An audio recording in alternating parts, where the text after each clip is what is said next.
Welcome to Hockey Nights in Vegas, episode 87. My name is Eddie Rivkin. I'm joined as always by Chris Chapman of Fox Sports Las Vegas and the Vegas Golden Knights pre and post game show. This episode, like all others, is brought to you by the Las Vegas Advisor, www.lasvegasadvisor.com, your home for everything Las Vegas, and by Dr. John Pierce at Ageless Forever, www.agelessforever.net. If you want to glow like a happily married man, like Dr. John Pierce is, go see Ageless Forever. And Chap? Yeah, Marathon Law Group. That's where I'm at right now, recording this, Eddie. And it's marathonlawgroup.com. They gave away the tickets to last night's game. Joe Riccio, he's my lawyer. He's been my lawyer for a decade. He should be yours. Again, that's marathonlawgroup.com. Marathon like the race. Pretty simple stuff. Let me ask you a question. This is going to be very random. And let me give you an answer, maybe. Do you like oatmeal? Yeah, I actually do. Yeah. So I'm thinking we decided on the last episode that we were going to talk this episode about the three games, which were Edmonton, and congratulations, by the way, on your outstanding prognostication that the Golden Knights were going to beat Edmonton and get off the schneid for their road thing. So that was an outstanding pick. You redeemed yourself at least until this week's picks. Yeah, until this week, yeah. But I think the metaphor for the Vegas Golden Knights between Edmonton, Seattle, and last night was lumpy oatmeal. Yeah. Why lumpy oatmeal, you say? Yeah. Why do you say that? Because it's very uneven and it's chunky and it's not the best kind of oatmeal. The Edmonton game, for example, the first period was pretty evenly played, I thought. The second period, the Golden Knights dominated the game, right? Yeah, they were the better team. In the third period, they were awful and almost gave away the game, right? Fair enough. Yeah, they scored to win it late, but yeah. Okay, but they gave it up before they scored to win it late. Yeah, they were down. The Seattle game, they were great in the first period. Jumped out 2-0, looked like they were going to Hulk smash a team that they probably should have Hulk smashed, right? Yeah. Yep. Second period was fairly even. We sort of knew that Seattle was going to have a little bit of pushback, right? And in the third period, they were just absolutely awful. Gave up the game. Ended up losing a game they absolutely, positively, yes, they got a point. I don't give a shit, right? Wins in regulation are a stat that determines playoff position if it comes down to a tie. Giving away a regulation win to a team like that with a third period the way they played is not acceptable. And then there's last night's game. I almost feel sorry for Jennifer, to be honest with you. But she got tickets to a dog shit special. There's really no other way to describe it. That was the worst game, opening face-off to closing horn, that I've seen the Vegas Golden Knights play in a long, long time. They looked how they make other teams look when they're playing well. Does that make sense? Yeah, I mean, we could start with last night because it's the most recent and it's the most relevant to the discussion. They got their asses kicked. I mean, yeah, there's no ifs, ands, or buts about it. And the shitty thing to me is Aiden Hill got pulled. Not his fault at all. You could make the case he was their best player, and he got pulled. Maybe you blame the first goal on him. You know, went through the 5-hole. Yeah, it was deflected. But like the thing is, that's even a stretch, right? You don't blame him for any of them. So I think they played like shit in front of him, but you can't bench everyone else. Nope. And I asked Bruce Cassidy about it last night, not the decision to put in Akira Schmid, but when I asked him what his thoughts on Akira Schmid and how he played were, he took it as an opportunity to basically say the team played like shit in front of Aiden Hill. And he said, we discussed these things on what they need to do and what they needed to where they needed to be and how this team plays. And Bruce took some blame. He said, you know what? I didn't do a good enough job of preparing these guys to play. To me, that's the diplomatic response. That's Bruce Cassidy not wanting to throw his players under the bus. Which is the Because, new Bruce Cassidy, because remember, in Boston, he kinda got in trouble a couple of times, yeah, and they say that might have well, what's the kid's name? Jake DeBrusque. Yeah, yeah, Louis' kid, Jake Yeah, DeBrusk. "Oh, Bruce was mean to me. yeah, he's a bully, right? Bruce is a bad man," right? But it was a criticism that Bruce accepted with regards to calling out specific players, not rolling them under the bus, just saying they're playing like dog shit. Yeah. I said dog shit twice in the same episode. We'll have to stop that. Um, but since he's been here, I can't recall a time where he's named somebody, right? Well, he's been close. Yeah, you could see it was And that was right? that was year one with a guy who had a streak or something like that going. But Yeah, funny, he's not in the league anymore either. But nonetheless, last night was bad. But I will say this. unacceptable. I will say this. It is unacceptable, especially against a quality opponent like the Carolina Hurricanes. This team, to me, they are a goalie away from being a Stanley Cup contender. I don't believe in Carolina or Vegas? no Carolina, and Oh, and they might be able to win it even with the guys that they have in net. But that's a really, really good team. They don't take excellent any coach. they don't take anything for granted. If you give them an inch, they're taking a mile. It's like, well, the old war of attrition. It's not like World War One where you're fighting over inches. You give them an inch, they're taking the whole fucking plot of land. I mean, Yeah, that's the way they play. I like it. I enjoy watching them play. It's a shame we only get to see them in person once a year because they've got some really good players. Marty Natchez is a phenomenal player. He's really good. He's unbelievable. Like, what's weird is you watch him play and he's fast, but like not like point A to point B fast. He's fast in that he plays fast. yeah, And good motor. Sebastian Aho is a perennial, all-star. I mean, he might be on the first line for Finland in the Four Nations face-off, although I think the guy in Florida probably has an advantage over him. Yeah, I mean, that's a really good team. Defensively, they're good. Jacob Slavin's really good. I love the Jalen Chatfield guy. I mean, he's a complete animal, and I love watching him play. Obviously, Brent Burns has his moments, but on any given night, Brent he's Burns, fading, but he's but old. He's but 39. he's still good. Like he can still do stuff for you.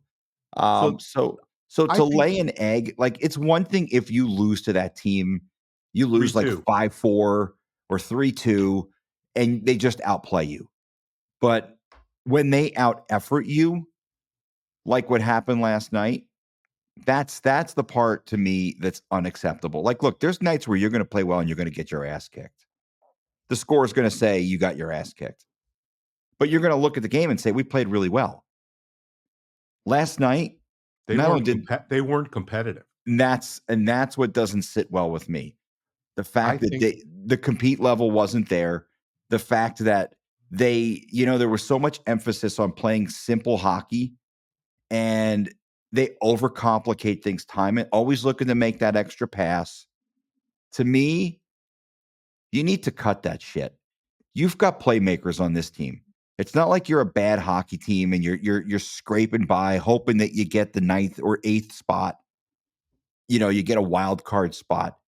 This is a team that has Stanley Cup aspirations. At some point, you have to stop playing cute and you have to go for the jugular. This team doesn't seem to have that killer instinct.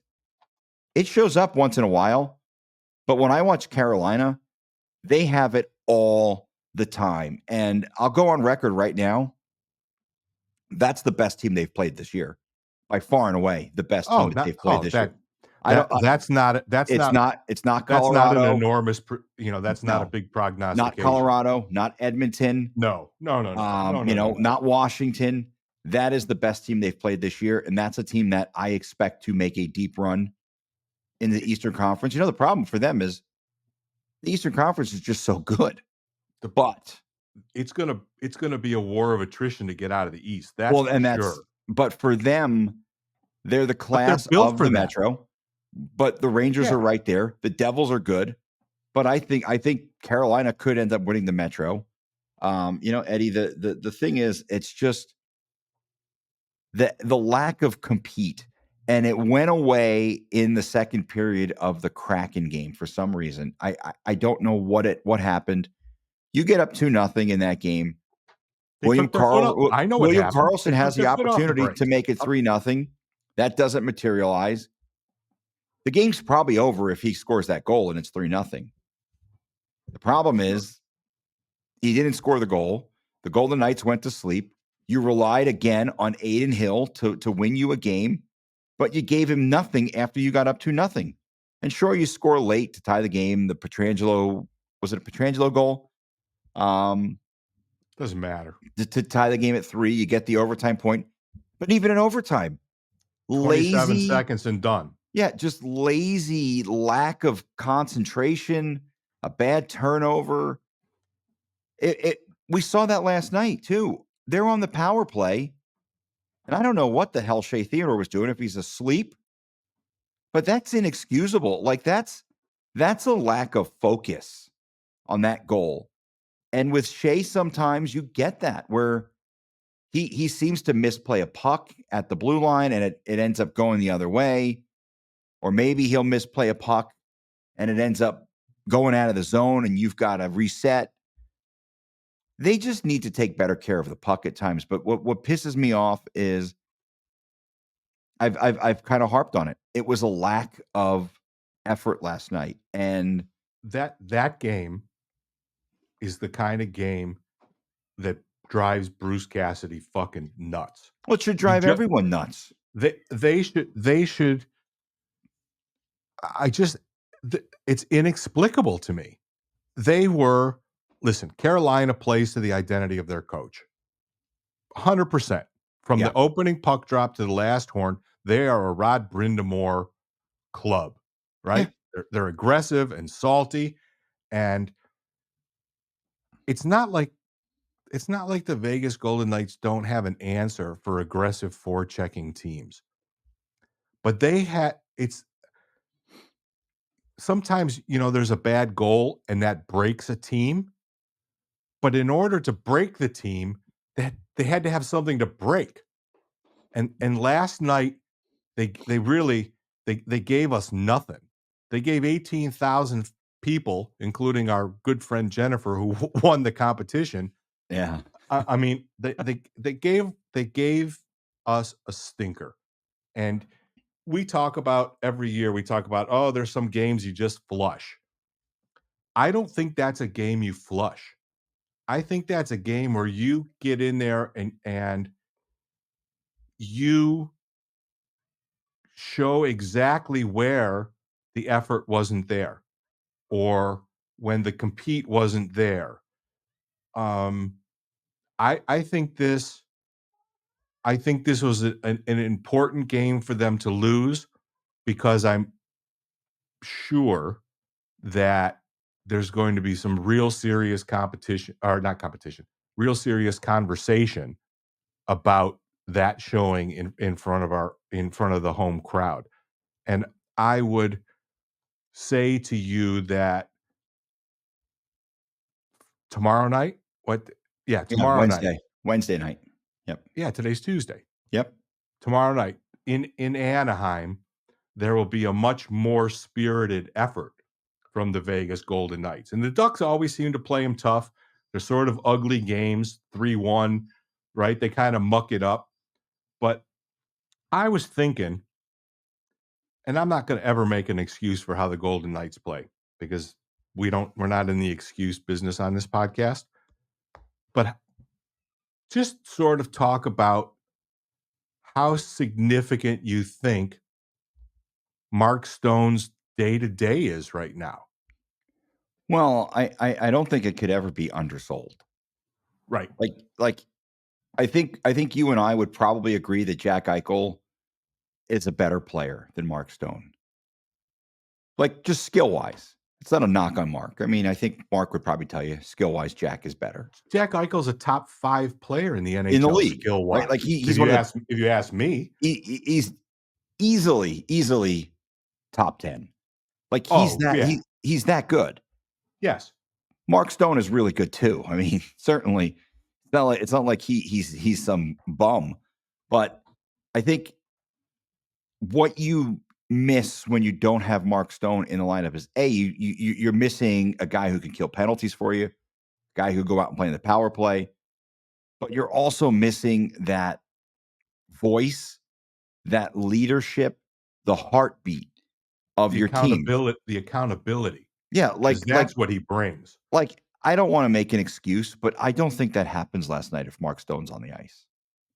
I don't either. I just don't. I think that's a very fair.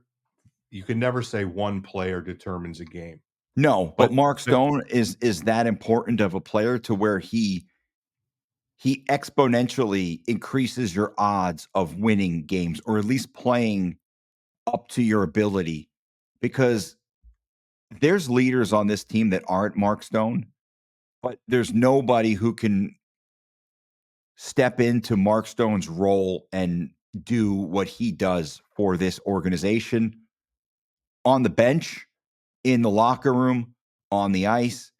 He is, and I have said it time and time and time again, and I'm going to say it again.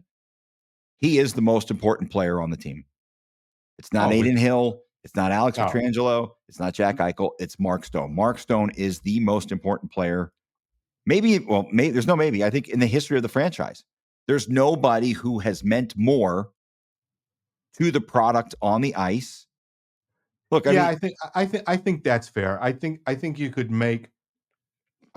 easily make a case from Marsh or so. for the appearance of Marc-Andre Fleury as far as setting not necessarily. I mean, yeah, they got to the final, but the fact that they brought in a bona fide first ballot Hall of Famer to an expansion team, Hmm. and he was sort of you take into account the tragedy and everything like that, but he was somebody that the city coalesced around Well, because he was the biggest name. he was the face. Right. He was the face, despite the fact that he missed 25 games due to the concussion year one. Thanks to He, Anthony Mantha. Sorry, buddy. ACL's bad. You were having a nice year in Calgary, but okay, never mind. yeah, oh, that sucks for him. Right. But getting back to that, with Marc Andre Fleury, I like to say that Marc Andre Fleury laid the foundation for Yeah. this organization, but Mark Stone was the man who brought in the wood, put the walls up. He built the house, put the roof on it. And I think the two of them together deserve the credit, right? For helping legitimize this franchise. Like there's other players you look at and they helped contribute. Like the day that Max Pacioretty was traded here, and people can say whatever they want about Max, but the day he was traded to Vegas, the day Paul Stastny signed with Vegas, that gave credence to this organization, and it sent a message around the league. We're not a one-year wonder. Yeah, it was there. Those are all identity signings. Those are Yes, bringing in workmen. but I mean, Mark Stone was a franchise-changing acquisition, he's and the project manager, right? and when you Everybody else is a worker. He's the boss. right, and when you look at what they gave up to get him, there's not even a debate that Oh, it was one stone. of the most lopsided trades in NHL history. But So I mean, let's file this under how to say nothing when you say something. When Bruce Cassidy says somebody's day to day, I don't recall, and I admit it. I was so bored with the game that I bailed with like 10 minutes to go in the third period. yeah, So I didn't hear a chance to have a chance to hear you talk to Bruce after the game. But I don't recall seeing Stone upstairs last night. Normally, no, we can I sort of look down the road to our right yeah. and see who's around. Well, there was nobody there. There was nobody there last night. No Yeah. Olafson. By the way, new e-bug. Oh yeah, I noticed that. Yeah, A yeah, young kid, yeah, right? yeah. I mean, I'll have to do What some investigative yeah, journalism here. But yeah. Yeah, so new e-bug for those who follow that sort of thing. But E-Bug is emergency backup goalie for those who don't. yeah, so if you're You can just new to the podcast, new to the show, new to hockey, it's a really I like it. I think it's a cool rule. It's a unique rule, the emergency backup goalie. Not going to go into what it is, but no. it's you can Google it and it's very easy to find. But I wonder because Bruce had mentioned he wasn't going to play on this upcoming road trip, Oh, he did say that. or He's maybe he not was. traveling? No, you know what? He was talking about Olafson. Yeah. I I don't thought he think was talking he. about Olofsson. Yeah, I don't think he gave any indication on Stone one way or the other. What I do know is Samsonov is skating, but I don't have any kind of update on Mark Stone.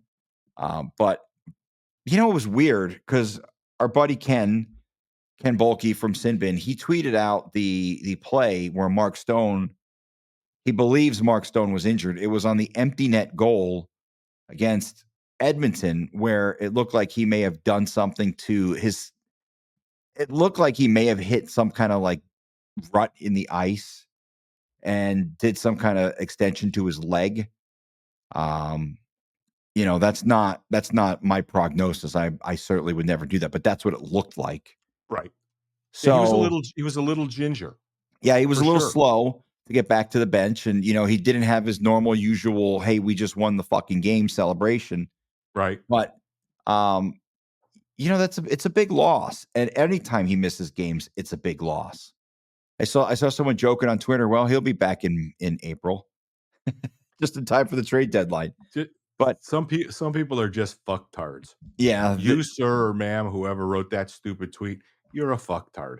but the thing is, I think it's a loss that we can never undersell because of just how vital he is to everything the team does.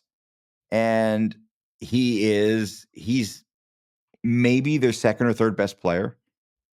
But what they miss when he is not there, aside from the skill, right? There's not a lot of guys who could step up. Like Carlson can step up into a bigger role, but there's not a lot of guys who can step into that role. And there's nobody who can step into the role that he plays in terms of leadership on the bench, on the ice, in the room, and they miss him. I mean, there's no ifs, ands, or buts about it. I think Sticking with the injury bug, haven't seen Nick Hague in a while. right. Last night, No, that I don't know. I don't know where he got hurt.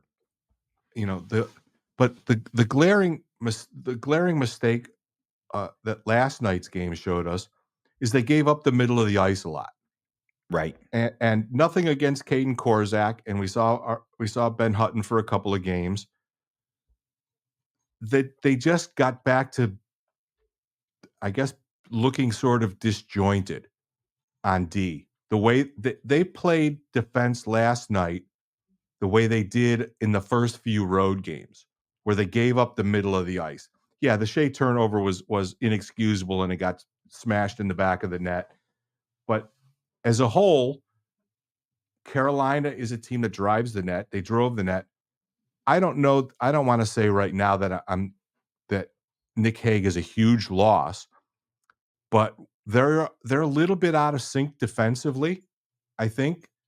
I mean, Noah Hannafin certainly has started to come around on the scoring, and he's moving his feet a Well, lot he better. he had a bad turnover last night too. Oof. And listen, that whole thing was a bad turnover. Yeah. There's no other way to describe it. But I mean, the injury bug is a little bit there.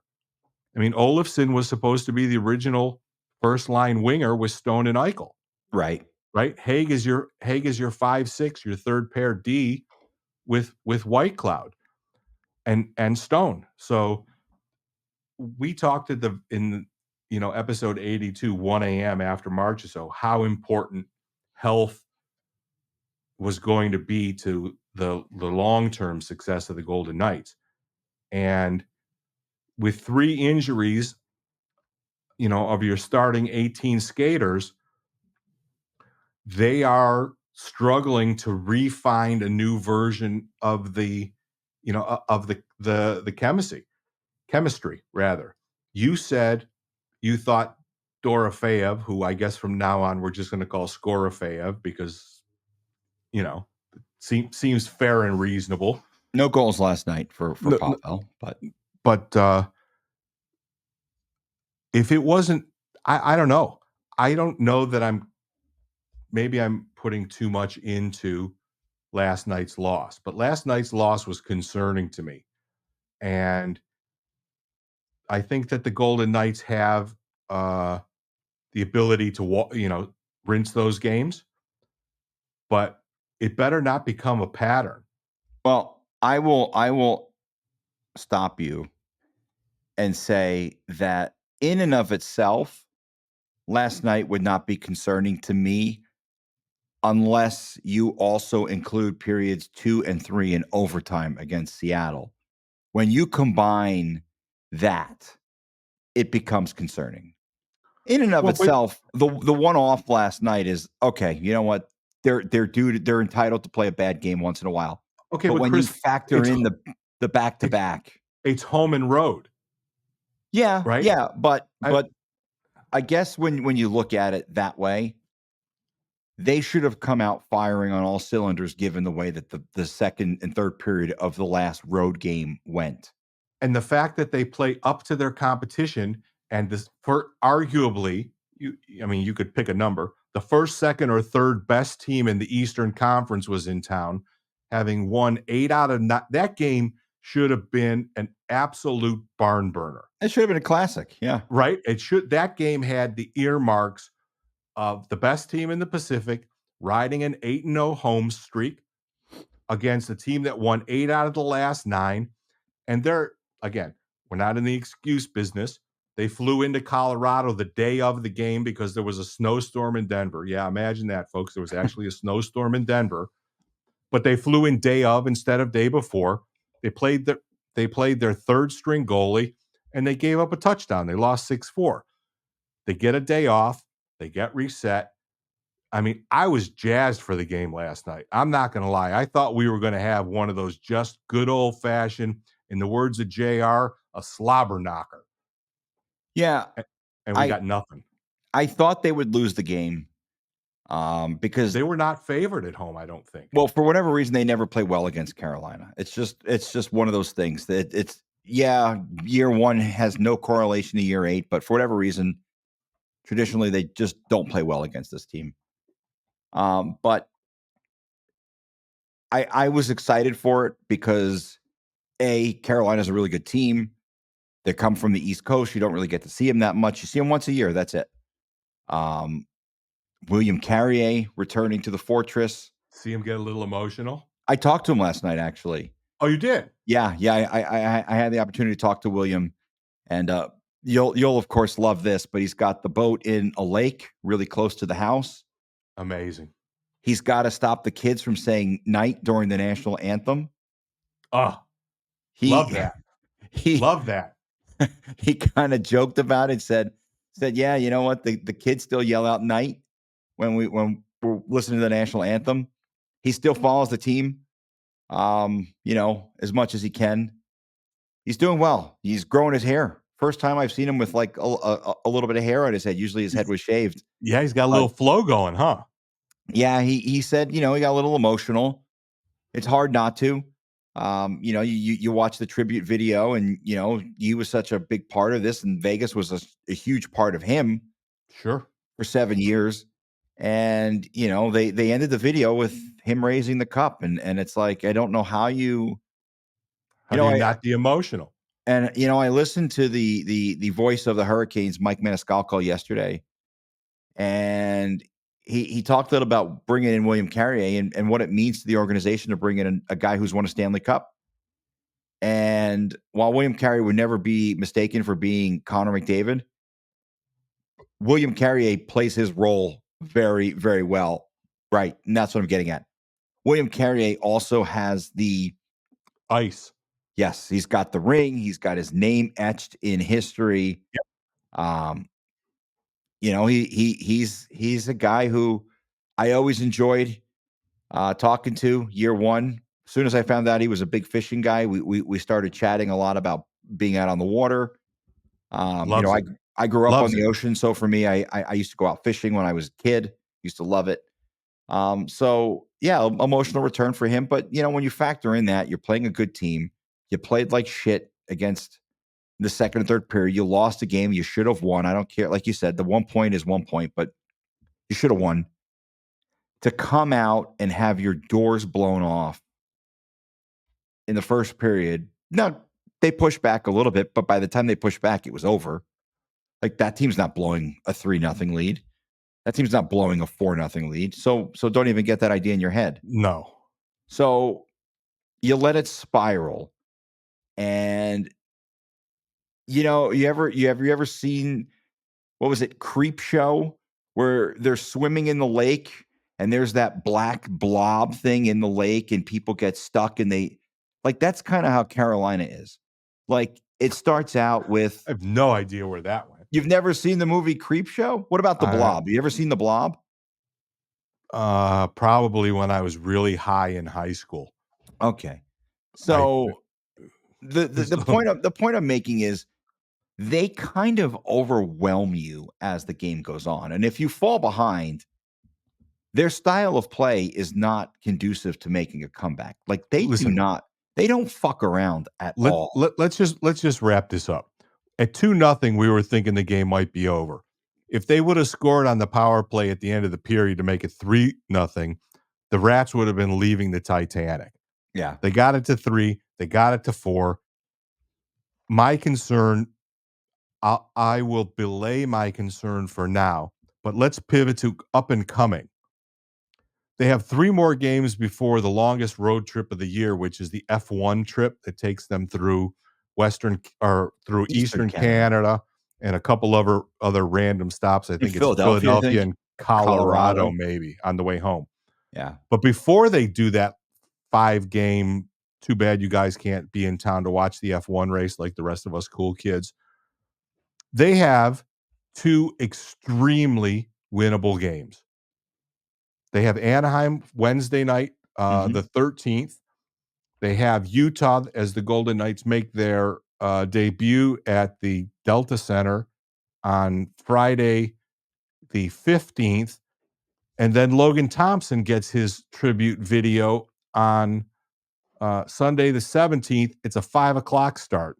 I guess that's probably okay, but it's kind of weird. Fine with me. Sunday. Get out of here early. I'm cool with If that. if the Golden Knights don't win the next 2 games, I don't they have to go in and smash fucking Anaheim tomorrow night. Well, the good news about that is they are, as you said, 2 very winnable games.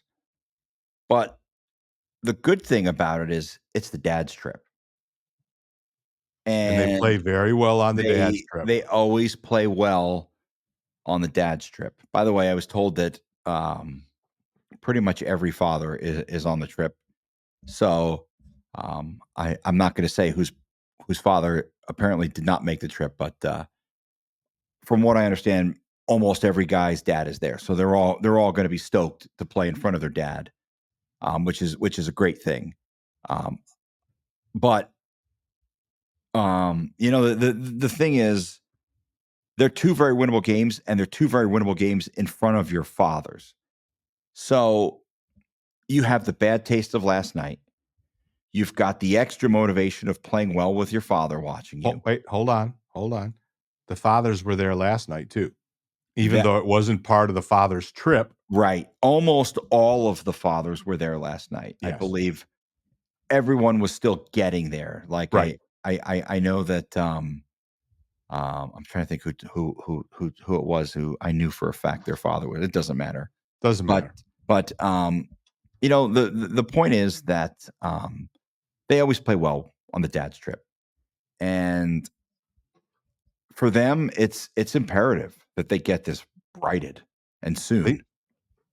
they need to not just win. They need to reassert themselves as and refine their identity. I mean, I would certainly be curious to find out if Mark Stone is traveling. If I was a gambling man, I would say no, because And I don't think there was media availability today. So I don't think we'll find out till tomorrow whether or not he's on the trip. So,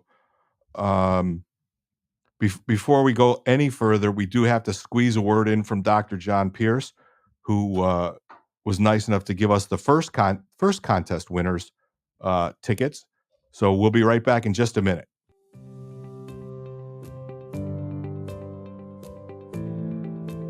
I'm here with Dr. John Pierce. We're talking about all the different treatments and all the things that he takes care of here at agelessforever.net. The big thing men are seeing mostly on television these days is low T. Dr. Pierce is going to tell you the compelling reason why testosterone therapy treatment here at Ageless Forever is significantly better. Doc? We do testosterone therapy with a little more nuance. The guidelines kind of suggest that if your testosterone level is above 300, that you shouldn't get testosterone therapy. And I got a lot of men that come to me that are miserable. They have a lot of symptoms of low testosterone and their level's just a little bit above 300, and we treat them and they feel amazingly better. Their quality of life is better, their home life is better, their work life is better. So, that's the kind of thing that I'm looking to do, is improve people's lives. Come on down, we can test you, and then we can talk about the different options. I've been on it now for probably pretty close to a year.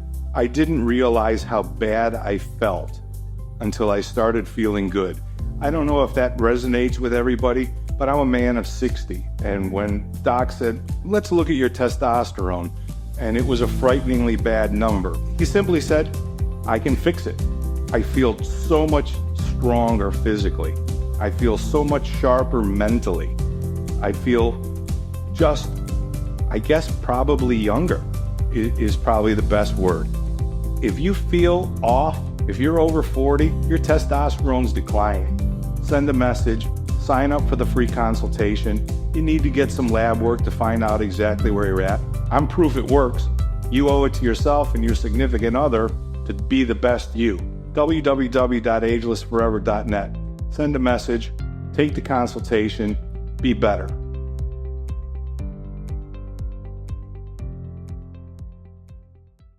All right, we're back.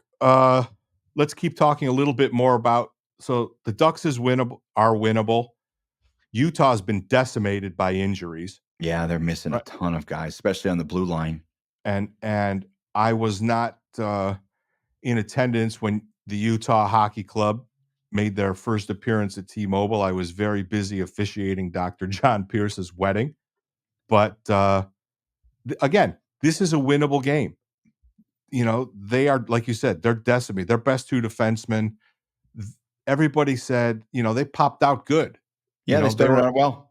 After 10 games, people were saying, they've completely purged everything Arizona out of their system.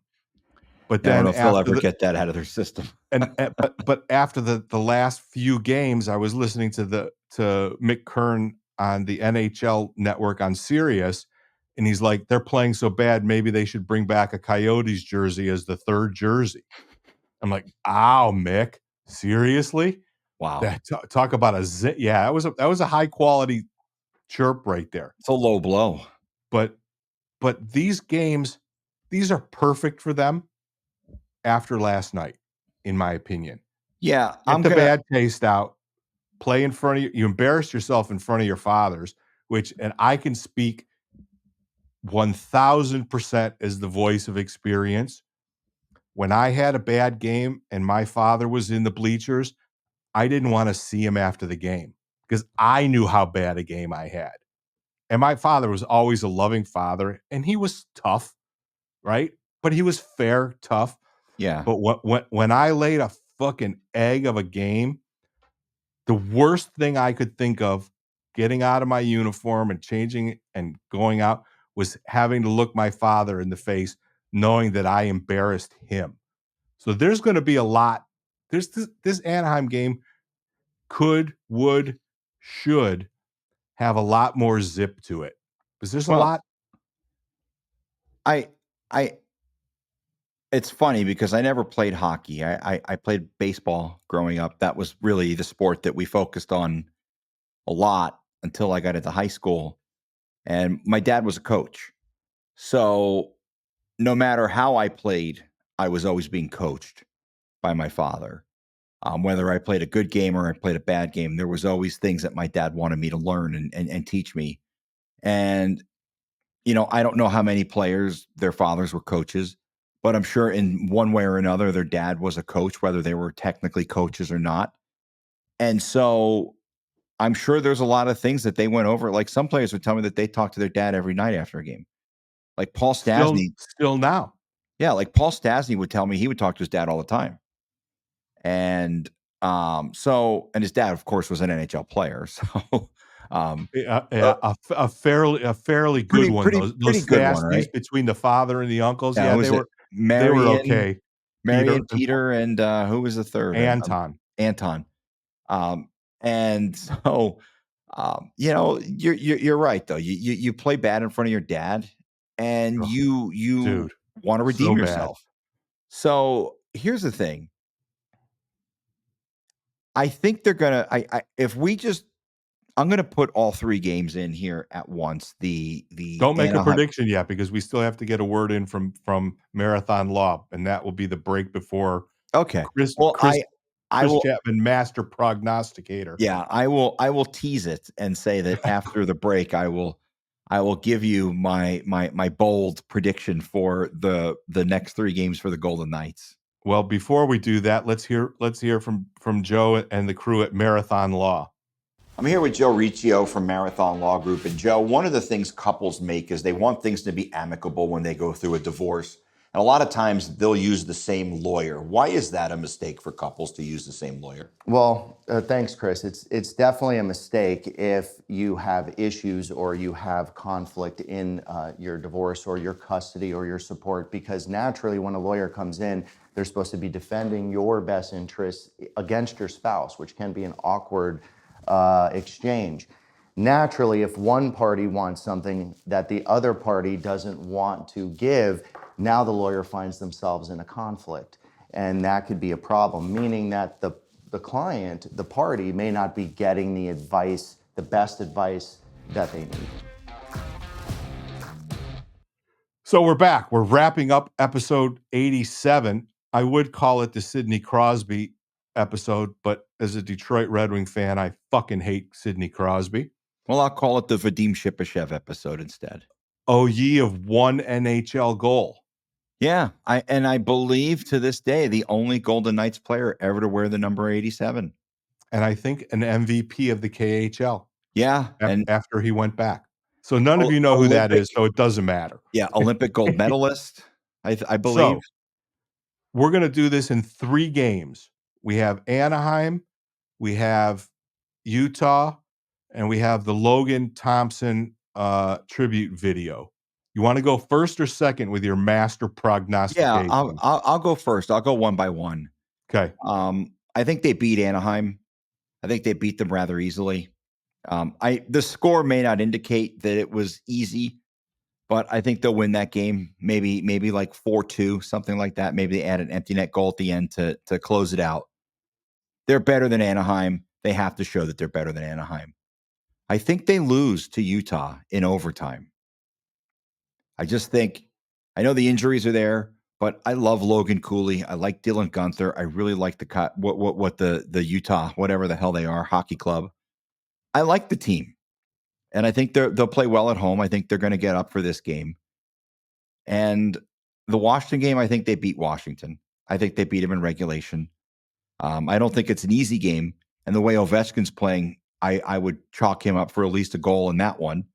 And, people may hate me for saying this, but I always love when he scores a goal because I say you get to witness history every single time Alexander Ovechkin scores a goal. You do. And I went through it once last year, and I think I've seen him score like 7 or 8 goals against Golden Knights in person. So certainly it's for me, I appreciate the history. I respect the history. I respect what he's going to accomplish when he walks away from the game. He will forever remain one of my favorite players in the game. I just always enjoy watching him, but I think they're going to beat the Capitals. I'm sure. Okay, so the I'm Chris sure we get. Chapman, They're going to get 5 points.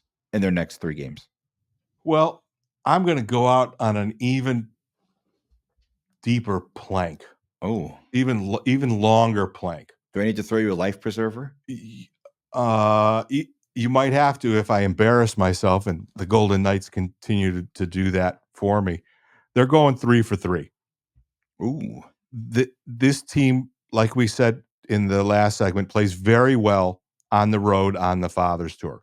I don't know what the record is, but I would suspect they might have lost one or I think that's two. it. I think they've only lost 1 game in their Yeah, entire history. it's like 11-1 or 10-1 or some. It's astronomical, absolutely astronomical. And to put the dads on this trip at this time, I think we're going to get the real Golden Knights, and I think that frankly against Washington, I think they embarrassed themselves.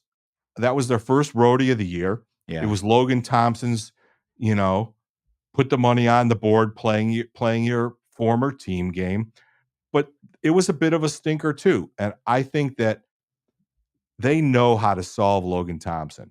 They practiced against him for years. Yeah. I think this is the comeuppance game, and I think that it feels like it could be like a 5-3, 5-2, but I think that Logan probably won't get pulled, but I think he's going to get a thumping.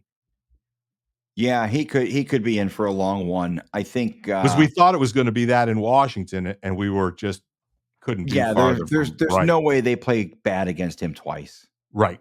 That's exactly what I'm saying. So this is the comeuppance that we thought would be the other one. So for the record, this week's prognostications, congratulations to Chris Chapman, the Boy, we are reigning and defending. drinking the Kool-Aid, man. Yeah, Wow. we were yeah. We may end up having a whole big box of crow in front of us if oh boy. Chris Chapman is on the record for 5 points. I'm on the record for 3 for 3 and 6 points. We will be back next week. Thanks as always to our sponsors, the Las Vegas Advisor, www.lasvegasadvisor.com, Dr. John Pierce at agelessforever.net, and Marathon Law Group. If you're a lawyer good enough to defend Chris Chapman And God for knows I all need of it. his misbehaviors and transgressions, you must be a damn fine lawyer, Joe. Marathonlawgroup.com. That's it. Episode 87. Vadim Shipachev, ladies and gentlemen, is in the books. Smash the like button. Smash the subscribe button. We'll have another contest coming up. Wait. We're forgetting something. Fucking share it. Like, Oh, yeah. Share. Yeah, because yeah. just so you know, you're going to have to share the podcast next time if you want to win. If you want to pick our pockets, you're going to have to share. Subscribe, So get in the habit. like, comment, share. Four things. Four things. Yeah, you're good. Right? That's it. Episode 87's in the books. We're out of here. We'll see you next week before the Golden Knights head off on their season-long 5-game roadie, and we get ready for Grand Prix weekend in Vegas. We are out of here.